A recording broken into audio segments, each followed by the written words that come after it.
Have you ever wondered how much of your decisions and behavior are influenced by fear? Fear, an emotion we often associate with the unpleasant, is indeed a powerful psychological force. Born out of our primal need for survival, fear has been with us since the dawn of our species. It drives us away from threats, be they a snarling beast or a fast-approaching vehicle. But fear's influence extends beyond these clear and present dangers. It subtly shapes our behavior and decisions in ways we may not even be aware of. Through real-life case studies, we will explore the complexities of this potent emotion. We'll see how fear can be manipulated and how it can manipulate us in turn. We'll delve into the realms of the marketplace, personal choices, social behavior, and even discuss overcoming fear. So, are you ready? Dive with us into the fascinating world of fear and its profound influence on us. Consider the stock market, where fear often rules the day. The stock market, a bustling hub of transactions, is a prime example of a place where fear can dictate behavior. Let's delve into a case study that perfectly illustrates this: the financial crisis of 2008. In the lead-up to the crisis, the market was a picture of prosperity. Investors were confident, their pockets brimming with the fruits of a thriving economy. But beneath this sheen of success, a storm was brewing. The housing bubble, inflated by reckless lending and speculative investments, was on the brink of bursting. When the bubble did finally burst, the shockwaves were felt across the globe. Stock prices plummeted and a wave of fear swept over the market. This fear wasn't unfounded. After all, people's investments, their hard-earned savings, their financial security were all at stake. And here's where the psychology of fear comes into play. As the market spiraled downwards, fear took hold of investors. This fear manifested itself in panic selling, a desperate attempt to cut losses. The more the market fell, the more people sold. The more people sold, the more the market fell. It was a vicious cycle fueled by fear. The result? A global financial meltdown. Millions of people lost their jobs, their homes, their life savings. The economy was in shambles, and it took years to recover.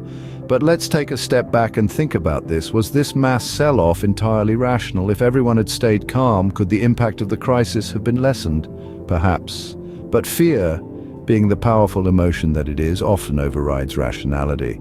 In the heat of the moment, fear can make us act in ways that might not be in our best interest. It can cloud our judgment, lead us to make hasty decisions, and in the case of the stock market, can cause us to sell when it might be wiser to hold on. As we see, fear can drive collective behavior, leading to drastic outcomes. Let's turn to a more personal setting. How does fear shape our personal choices? Consider this. Meet John, a bright young man with a burning passion for music. He could play the piano like a virtuoso, weave melodies that would make your heart dance. Yet John never pursued a career in music. He chose a safer path, accounting, because he was afraid of the uncertainty, of the potential for failure that loomed in the unpredictable world of music. John's story isn't unique. Many of us, at different points in our lives, have been held back by the gnawing fear of failure. This fear can be so powerful, so paralyzing, that it limits our potential and shapes our life path. We may choose to stay in our comfort zones, avoiding risks and opportunities for growth, because we're afraid of what might happen if we fail. Fear, in this sense, isn't just an emotional response to danger. It becomes a decision-making tool, a guiding force that influences our choices and behaviors. It can dictate the jobs we take, the relationships we form, the dreams we chase, and the dreams we abandon. But why do we let fear have such a hold on us? It's because fear, at its core, is about self-preservation. It's our brain's way of keeping us safe, of protecting us from harm. But when this instinct takes over, it can limit our potential and prevent us from reaching our full capacity. Think about it. What if John had pursued his dream? What if he had faced his fear, embraced the uncertainty, and given himself a chance to succeed in the world of music? His life might have been vastly different, but fear, it seems, had a different plan for him. John's story is a reminder of how fear can shape our lives. It's a reminder that we need to be conscious of the power of fear, and that we need to challenge it, confront it, and make decisions that are not solely based on it. Fear, it seems, can steer the course of our lives in profound ways. Now, consider how fear influences our behavior in social situations. Let's delve into a case study. Picture this: a person named Alex who has a deep-rooted fear of judgment or rejection. This fear isn't just a mild discomfort, but rather an overwhelming dread that shapes and restricts Alex's every social interaction. It's like a shadow, always looming, always ready to cast its darkness. Alex's fear encourages avoidance. They steer clear of social situations where their fear might be triggered.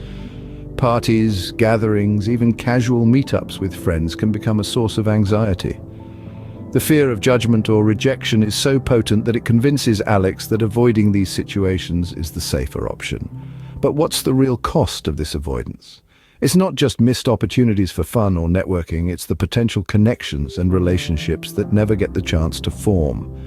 Alex's fear, like a gatekeeper, decides who gets in and who stays out, often based on unfounded assumptions and imagined scenarios. And here's where it becomes even more interesting. This fear doesn't just affect Alex, it affects everyone around them. It shapes how others perceive and interact with Alex.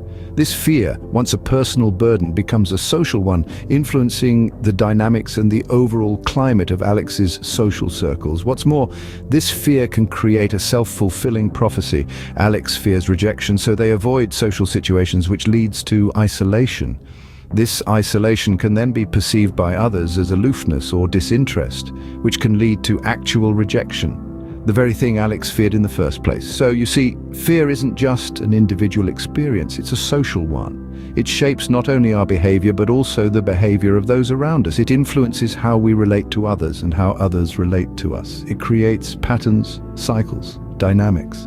Fear, therefore, plays a crucial role in our social lives, often more than we realize. So we've seen the power of fear, but how can we overcome it?